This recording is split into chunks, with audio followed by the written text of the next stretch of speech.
Over spring break, I went to California and had a little incident. I got a ticket.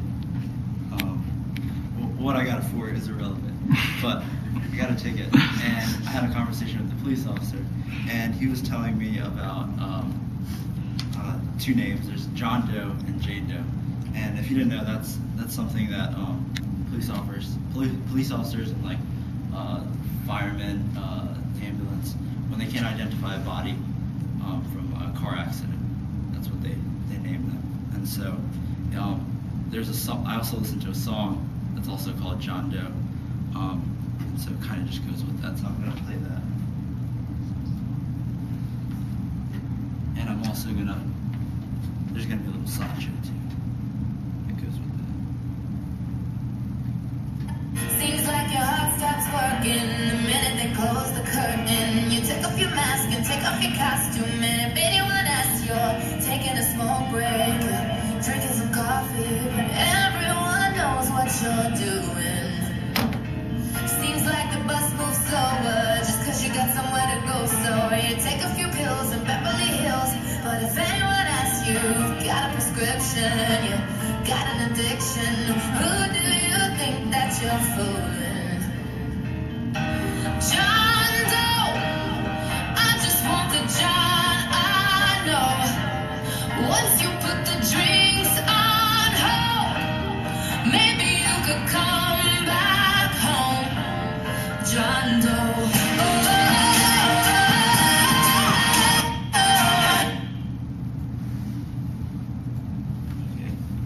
So that song was called John Doe. If you didn't catch that, it's basically about a person that drinks and she's just asking him basically to stop and just come back. He always has excuses and stuff. My speech is about drinking and driving, same as Brittany's, but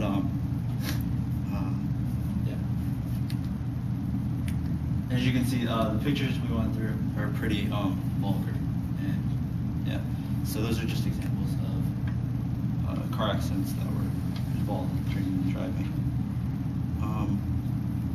Why should you care? How many of you drive or have ever even been in a car or a passenger? So basically, all of you are influenced by drunk drivers. You don't actually have to be a drunk driver to be affected by one. You can get hit by a drunk driver, so that's why you should be aware of this. I'm qualified to talk about this because I did a lot of research by looking at different organizations that advocate against drunk driving.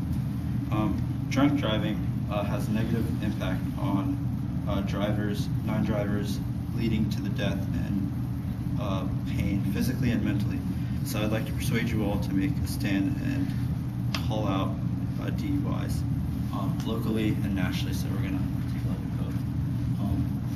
both. Drivers, passengers, and pedestrians are killed and injured persons, their families. So these are the things that are caused by DUIs, basically. So this is just a list. We lose government money, we lose lives, and it breaks up families because it's just the loss of a death, or having a loss or death. We need almost, like Brittany said, every 90 seconds a person is injured in a drunk driving crash. In 2012, 10,322 people were killed and approximately 345 were injured, and that's in the U.S. Also, I noticed that statistically it was usually more males that were involved in these drunk driving accidents, but in the past. But now females are making a comeback on that. So females are actually being convicted more on drunk driving, and that was by Dr. Robertson, and she's a professor at Wisconsin University.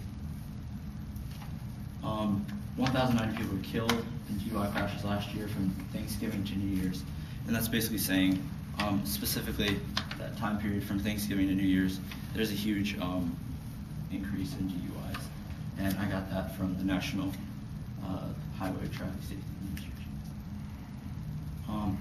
This is an article I got from MAD, which is Mothers Against Driving, Mothers Against Drinking and Driving. This is a person that was involved in a drinking and driving accident. She's just like she likes to help people, and so she goes to church regularly. She's just an everyday citizen that doesn't partake in like drinking, and so she got married. Her husband died in Israel when they were visiting as missionaries. So then she came back here, and on her way back to church, on her way back home from church, her parents were in front of her. A drunk driver missed her parents and hit her, and she died instantly. And she was 20. So what should we do?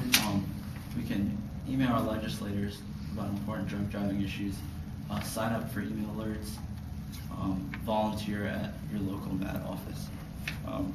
Also, I have a letter written towards the congressman here in Kansas, so if you guys would like to sign that. Also, locally, there's MAD offices, and actually in Newton itself, 75% of Newton have a alcohol addiction, and I got that from